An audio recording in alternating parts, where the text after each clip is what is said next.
They thought their exclusive wedding was the pinnacle of luxury, a fortress built to keep the world out and celebrate their supposedly untouchable status. What they didn't know was that while they were busy arranging flowers and tasting cakes, we were planning an entrance that would completely rewrite their perfect day. This wasn't just about showing up uninvited. It was about walking in with a secret agenda and gifts they never saw coming.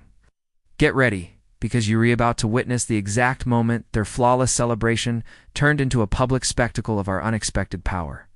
The theme was exclusivity, complete with hushed tones and a security team that looked like they had just walked off a movie set.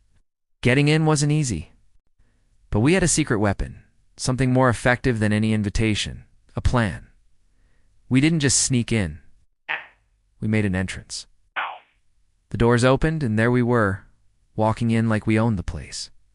The initial reaction was a beautiful symphony of chaos.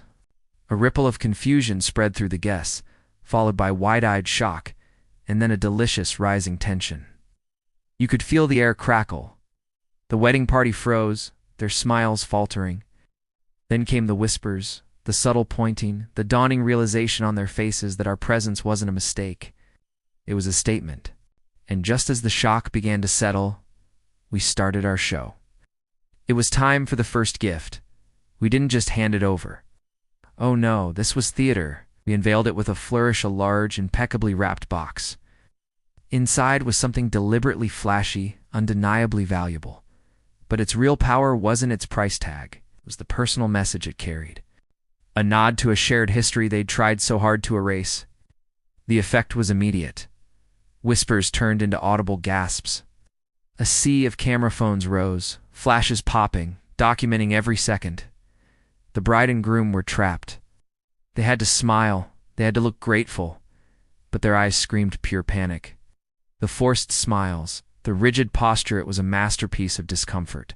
Their perfectly curated event was already slipping through their fingers. With the audience hooked, it was time for the second act. This gift was different. It wasn't about flash. It was about depth. It was something that showed we knew them, really knew them, far better than most of the people on their exclusive guest list. This gift subtly exposed their carefully constructed image as a total facade. The atmosphere in the room completely shifted. Before, guests were just spectators at a wedding.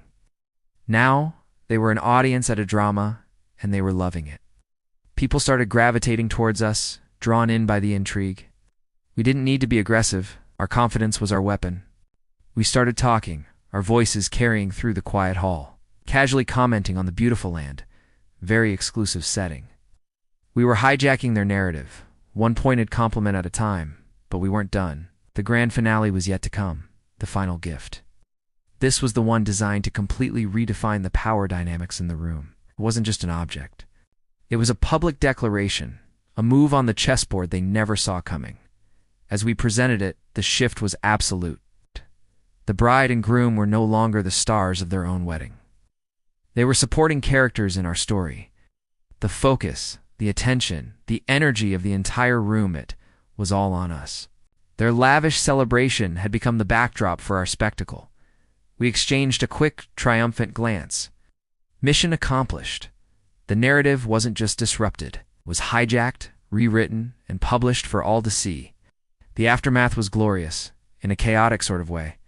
You could see the wedding party trying desperately to regain control, making awkward announcements, attempting to steer the attention back to the cake cutting or the first dance. But it was too late. They were flustered, their authority gone. The real party was the buzz rippling through the guests, and more importantly, onto social media. And phones were out. People were typing furiously.